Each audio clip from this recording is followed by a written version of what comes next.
The massive Estrine warship materialized above Earth's atmosphere like a crystal cathedral catching starlight. Inside the United Earth Defense Command Center, alarms blared as officers scrambled to battle stations. Commander Area Blackwood stood frozen before the main viewport, her dark eyes fixed on the impossible sight above. The vessel was unlike anything humanity had encountered in their centuries of space exploration. Its hull seemed to be made of living crystal that pulsed with internal light. All weapons systems locked and ready, Commander, Lieutenant Reeves reported, his fingers hovering over the defensive controls. Hold your fire, Area ordered, studying the alien ship's passive stance. They're not in attack position. Something about the vessel's approach felt different from their previous encounters with hostile species. The ship's crystalline surface flickered erratically, like a faltering heartbeat. Before anyone could respond, a transmission cut through their communication system. The holographic display sparked to life, revealing a being of such ethereal beauty that the entire command center fell silent.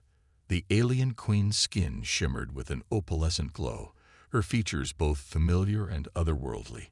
But what struck Area most were her eyes. Ancient, wise, and filled with unmistakable pain. "I am Queen Naira of the Estrine Empire." The being spoke, her voice carrying both authority and exhaustion. "I come seeking humanity's help. For you possess something unique in all the galaxy, something that may be our only hope." Area stepped forward, protocol momentarily forgotten in the face of such an unprecedented situation. "I am Commander Area Blackwood of Earth's United Defense Force. What could humanity possibly offer an advanced civilization like yours?" The Queen's image flickered, her composure slipping for just a moment. "Your capacity for adaptation, Commander. Your species' remarkable ability to survive against impossible odds. And," she paused, her gaze fixing directly on Area, "your hearts." Within hours, Area found herself aboard a shuttle ascending toward the Estrine vessel, accompanied by a small diplomatic team. The decision had been controversial, but the Queen's subsequent explanation had been compelling. The Estrine Empire, for all its technological advancement, was facing a crisis unlike any in their 5,000-year history. As they docked within the crystal ship, Area marveled at the interior architecture. Corridors seemed to grow organically, their surfaces refracting light in impossible patterns. Their escort, a tall Estrine named Theron, led them through the living ship toward the Queen's chambers. "Our bodies are connected to the very essence of our empire," Theron explained, his tone grave. "The Queen's illness doesn't just affect her. It threatens our entire civilization's foundation." The Queen's private chamber was a vast dome that seemed to capture the very essence of space itself. Queen Naira stood by a window that looked out over Earth, her form more substantial in person, yet somehow more fragile than in the hologram. When she turned to face them, Area felt an inexplicable pull, as if their meeting had been written in the stars themselves. "Commander Blackwood," Naira smiled, though the effort seemed to cost her. "Thank you for coming. I know this request must seem strange, perhaps even suspicious." "Why me?" Area asked, the question burning in her mind since the Queen had specifically requested her presence. Naira moved closer, each step graceful despite her obvious weakness. "Because in all my years of watching your species, you embody everything that makes humanity remarkable. Your service record shows not just courage, but compassion. Not just strength, but wisdom. And most importantly," she paused, her iridescent eyes seeming to peer into Area's soul, "you understand that sometimes the greatest victories come not through force, but through connection." The Queen's words struck something deep within Area. But before she could respond, Naira suddenly stumbled. Area moved without thinking, crossing the space between them to catch the Queen before she fell. The moment their hands touched, an electric current seemed to pass between them, not painful, but awakening, as if two stars had brushed against each other in the cosmic dance. "The illness is progressing faster than we anticipated," Naira whispered, her fingers tightening around Area's. "Commander, What I'm about to ask of you goes beyond any normal diplomatic request. It requires trust that neither of our peoples may be ready to give. But without it, not just I, but my entire civilization may cease to exist. Arya helped the queen to a nearby seat, acutely aware of the eyes of both humans and Estrenes upon them. In that moment, rank and species seemed to fall away, leaving only two beings standing at the crossroads of history. "Tell me," Arya said softly, still holding the queen's hand. "Tell me everything." As Nyra began to explain, neither of them could have imagined how their meeting would reshape the destiny of both their worlds, or how the connection forming between them would challenge everything their civilizations believed about love, life, and the true meaning of strength. Queen Nyra's chambers fell into a heavy silence as she finished explaining the true nature of her illness. Arya found herself pacing before the vast window, trying to process the implications of what she just heard.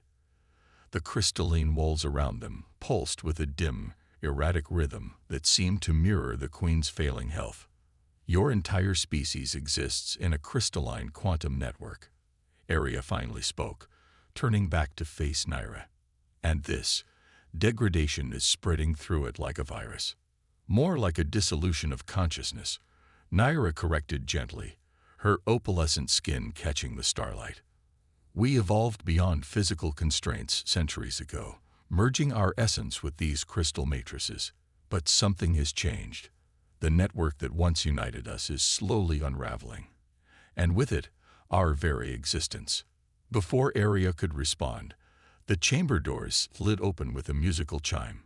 3 figures entered, their crystalline forms more angular and severe than Nyra's.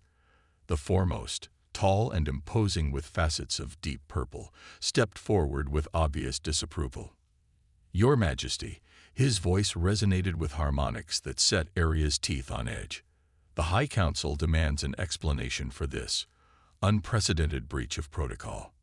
Nyra straightened, a flash of her former strength returning. "Lord Vesper, I have already explained my actions to the Council.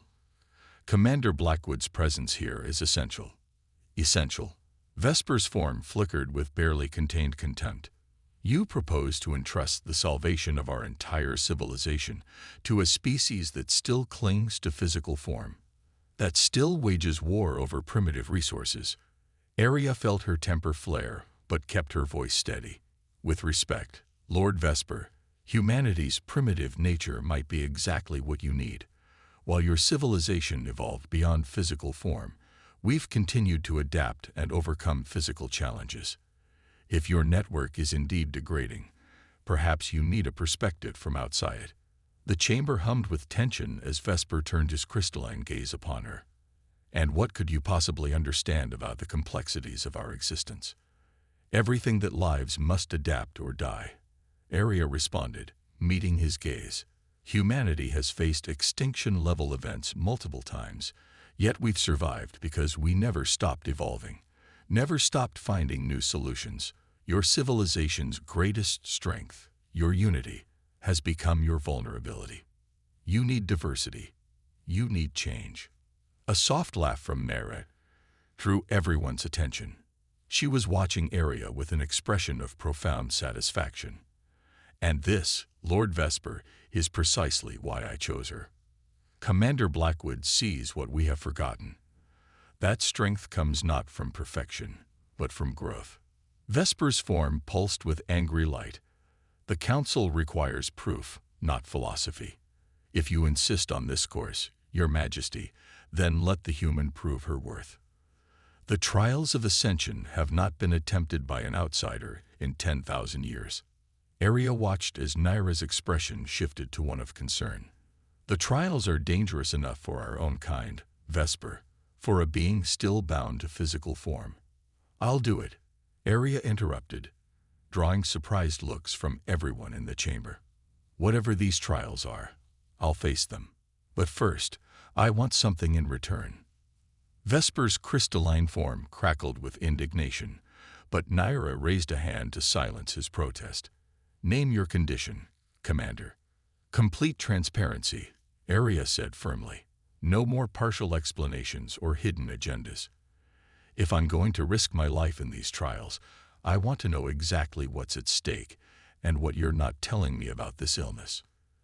The chamber fell silent again, broken only by the increasingly erratic pulse of the living walls around them.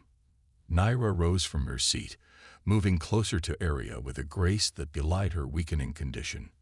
When she spoke, her voice was barely above a whisper.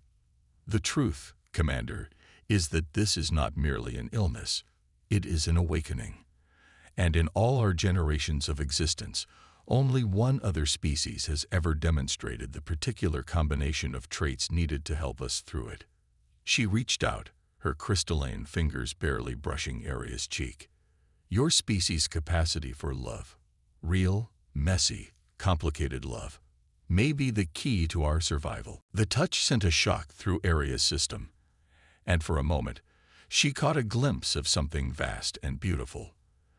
The network that connected all the streams, a symphony of consciousness that was slowly, inexorably, beginning to long for something more than perfect harmony. "The trials begin at dawn," Vesper announced coldly, breaking the moment. "I suggest you prepare yourself, human. Few survive even the first challenge." With that, he and his companions departed, leaving Arya alone with Naira. "What aren't you telling me?" Arya asked softly, still feeling the ghost of that touch on her cheek. "What really happens in these trials?" Naira turned to the window, her form shimmering with what Arya was beginning to recognize as emotion. "The trials will force you to face not just physical challenges, but to confront the very nature of consciousness itself. And if you succeed—" She paused, looking back at Arya with an intensity that made her breath catch. "You may find yourself changed in ways that neither of our species is prepared for." As the crystalline ship's equivalent of night began to fall, Arya stood at the window beside Naira, watching Earth rotate slowly below them. Something was shifting between them, something that transcended species in form, duty, and protocol. The question was whether they would survive long enough to discover what it meant. For them, and for the future of both their civilizations. The first trial chamber resembled the inside of a diamond, its faceted walls reflecting countless versions of Arya as she stood at its center. The crystalline floor beneath her feet thrummed with barely contained energy, and the air itself seemed to crackle with potential. Above, in an observation gallery, Queen Naira sat with the High Council, her form noticeably dimmer than the day before. "The first trial is one of mind." Lord Vesper's voice resonated through the chamber. "You must navigate the quantum maze, a construct of pure consciousness. Most physical beings cannot even perceive it, let alone traverse it." Arya closed her eyes, remembering Naira's whispered advice from the night before. "Don't trust your eyes. They'll only show you reflections. Feel the currents of thought around you, like ripples in a pond." The chamber suddenly filled with brilliant light, and Arya felt reality shift. When she opened her eyes, she stood in what appeared to be an infinite space, filled with intersecting planes of light. Each plane hummed with different frequencies, creating a symphony of quantum possibilities. "Begin," Vesper commanded. Arya took a step forward, and the planes around her shifted violently. Instead of trying to map them visually, she closed her eyes again, letting her other senses take over. There, beneath the chaos of light and sound, she felt something else. Patterns, rhythms, like music played in mathematics. She began to move, not walking but flowing with the currents of consciousness around her. Each step resonated with the quantum field, creating harmonies instead of disruptions. In the gallery, several council members leaned forward in surprise. "Impossible," one whispered. "She's reading the quantum harmonics." Naira smiled faintly. "She's doing more than reading them. She's dancing with them." The maze grew more complex with each passing moment, but Arya had found its rhythm now. Where others might have tried to force their way through, she let herself become part of the pattern, her movements growing more confident as she understood that the maze wasn't meant to be solved, it was meant to be experienced. Finally, she reached the other side, opening her eyes to find herself at a crystalline doorway. The chamber erupted in murmurs of disbelief. "A fortunate accident," Vesper declared, but his tone carried a note of uncertainty. "The second trial will not be so easily conquered. Proceed to the Chamber of Echoes." As Arya was led to the next chamber, she caught Nyra's gaze. The Queen's eyes held both pride and fear, not of failure, but of success. Whatever these trials were truly meant to test, they were changing something fundamental between them. The Chamber of Echoes was darkness made manifest. No light, no sound, not even the sensation of air against skin. Arya stood in absolute nothingness. "The second trial is one of spirit." Vesper's voice came from everywhere and nowhere. "Face your deepest truths, human. Let us see what lies beneath your physical form." The void suddenly filled with memories, not just images, but full sensory experiences. Arya relived her greatest failures, her deepest regrets. She saw herself as a young officer, making the decision that cost 3 crew members their lives. Felt again the weight of command crushing her shoulders. But instead of recoiling, she stepped deeper into each memory. Yes, she spoke to the darkness. "I failed them. I carry them with me. Their loss taught me that leadership isn't about being perfect. It's about being present, being willing to feel everything and still continue." The memory shifted, showing her moments of triumph, of joy. "And these too," she continued. "The victories mean nothing without the losses. The joy means nothing without the pain. We aren't meant to be perfect. We're meant to be whole." In the gallery, Nyra pressed a hand to her chest, feeling an echo of Arya's emotions through the quantum field. The connection between them was growing stronger, more defined. She could sense the approval of some council members, the fear of others. The chamber filled with a new vision. Arya saw herself as the Estrenes saw her, a brief, fragile collection of atoms destined to burn out in mere decades. But overlaid on that image was something else, a spirit of such intensity that it rivaled the stars themselves. "You see us as limited because we die," Arya spoke to the darkness. "But it's our mortality that makes us burn so bright. We love fiercely, dream boldly, fight desperately, because we know our time is brief. Our imperfection is our strength." The Chamber of Echoes resonated with her words, and suddenly Arya felt thousands of minds touching hers, the collective consciousness of the Estrene people, seeing through her eyes, feeling through her heart. For a moment, the barrier between physical and quantum existence blurred. In that instant of connection, she finally understood what was really happening to the Estrenes. Their perfect, crystalline network was not degrading, it was evolving. After eons of unity, parts of their collective consciousness were beginning to yearn for individuality, for the intensity of personal experience, for the kind of burning, brilliant existence that humans took for granted. The revelation hit her just as the chamber returned to normal lighting. She looked up at Nyra, seeing in the Queen's eyes that she had guessed correctly. This wasn't just about saving their civilization, it was about transforming it. "The final trial awaits," Vesper announced, his tone now carrying a hint of respect tinged with fear. "The trial of unity. No physical being has ever survived it." As Arya was led toward the final chamber, she felt Nyra's consciousness brush against hers, a touch filled with equal parts hope and terror. Whatever happened next would change everything, for both their species. And in that moment, watching the connection between them grow stronger, Arya finally understood why she had been chosen. Not because she was humanity's best or brightest, but because she was willing to stand in the space between what was and what could be, between physical and quantum existence, between duty and love. The final chamber waited ahead, glowing with possibilities. The final trial chamber dwarfed the previous ones, its crystalline walls stretching up into infinity. At its center stood a single pillar of light that seemed to contain entire galaxies within its glow. Arya approached it slowly, feeling the weight of countless Estrene minds watching her. Queen Nyra's voice echoed through the chamber, stronger than it had been in days. The trial of unity requires more than just survival, Commander. It demands transformation. Are you prepared to risk not just your life, but your very essence? Arya turned to face the observation gallery, her eyes finding Nyra's. Before I answer, tell them the truth. Tell them what's really happening to your people. A ripple of unease passed through the assembled council. Nyra rose from her seat, her form flickering between crystalline stability and something new, something more fluid. Our civilization is not dying, Nyra announced, her voice carrying to every corner of the vast chamber. We are evolving. After eons of perfect unity, our consciousness yearns for something more. The illness spreading through our network is desire. Desire for change, for growth, for the kind of passionate existence we see in younger species like humanity. Lord Vesper surged forward. This is heresy.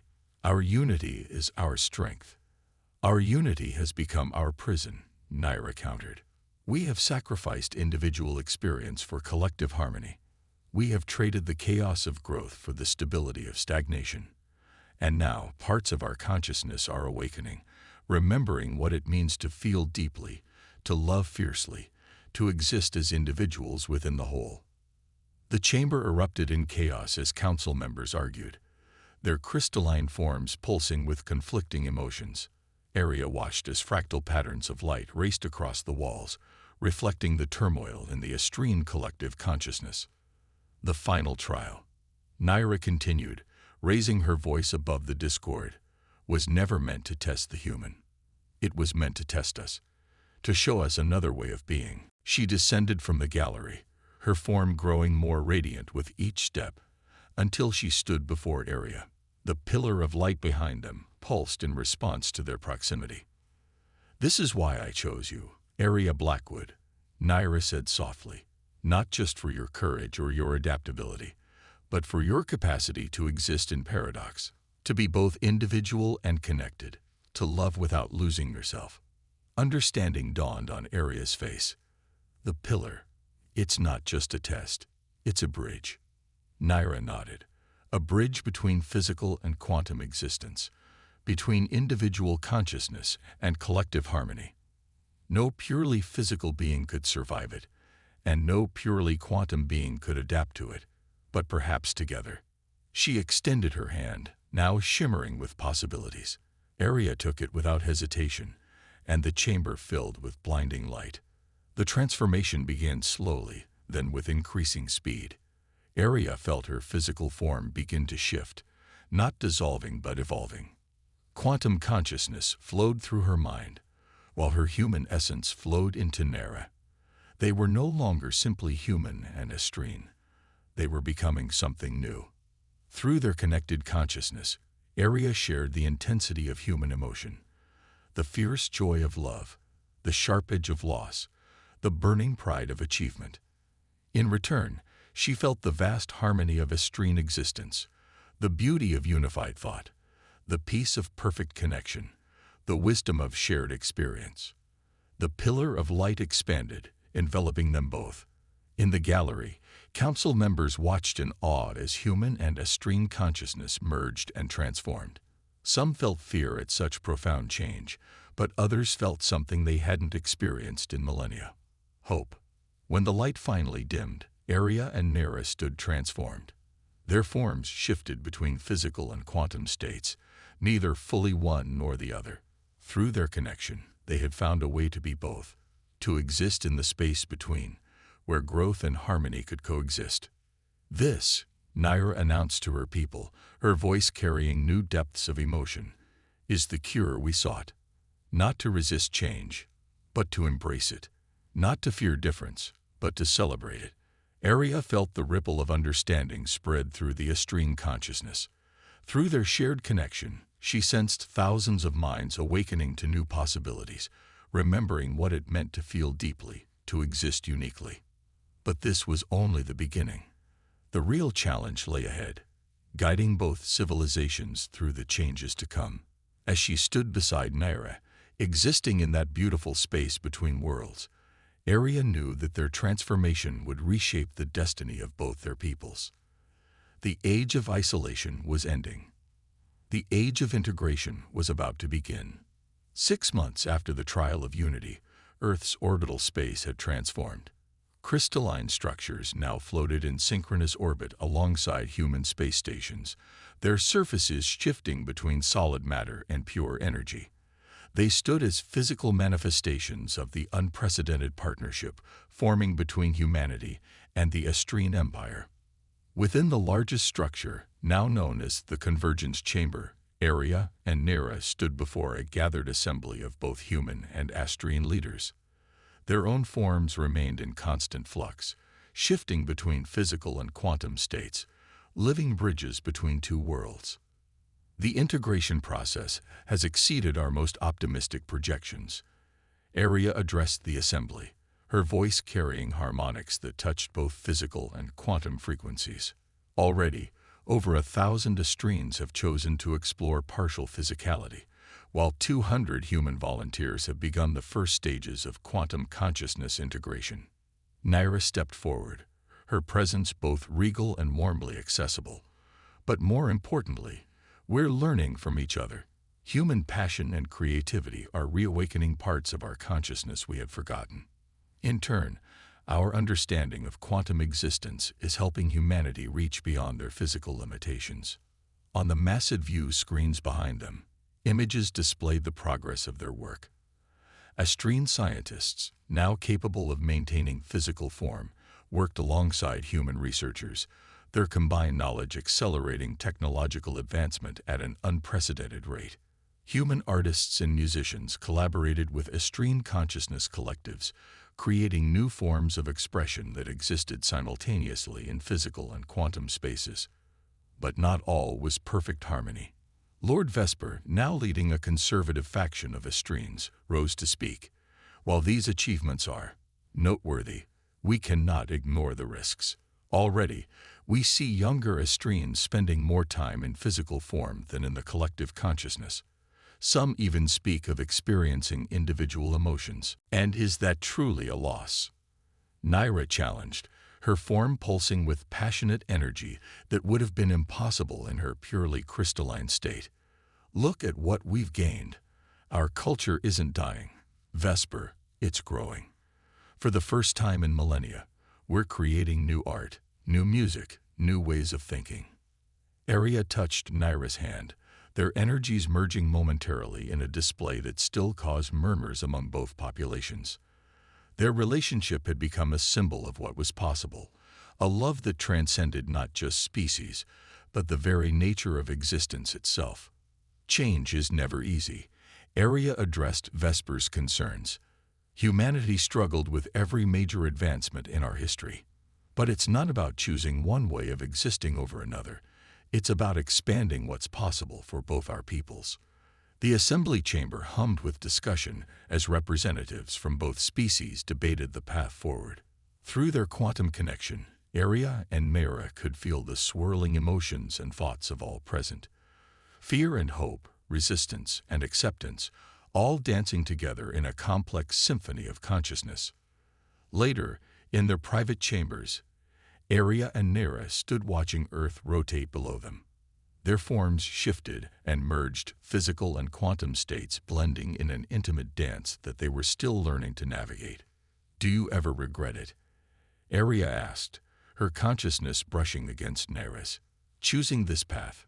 Choosing me?" Naira's response came both in words and in waves of emotion that flowed between them. "How could I regret choosing life over stagnation? Love over isolation?" Her form solidified momentarily, becoming more physical as she cupped Aria's face in her hands. "You taught me that true strength isn't in perfection. It's in the courage to change, to feel, to love." Their kiss bridged worlds, sending ripples through both physical and quantum planes. In that moment, they were everything at once, human and Astrine, physical and energy, individual and connected. Their love had become a template for what was possible when barriers fell away. As they parted, a communication alert chimed softly. Another group of human volunteers had been cleared for quantum integration, while a new cluster of young Astrines had requested permission to explore physical form. The work of bridging worlds would never really end. Ready to change the universe again? Aria asked, a smile playing across her shifting form. Naira's answer came in a burst of joy that lit up their quantum connection like a supernova. Together, they turned to face the future they had created. A future where love knew no boundaries, where existence had no limits, and where two civilizations could grow stronger by growing together. The story that began with a dying queen's last request had become something far greater, a testament to the power of love to transform not just hearts, but the very nature of existence itself. As Aria and Nira moved forward together, they carried with them the hope of two civilizations and the promise of endless possibilities. In the space between stars, in the dance between physical and quantum realms, in the love between two beings who dared to break every barrier, a new age had begun, and it was more beautiful than either of them could have imagined.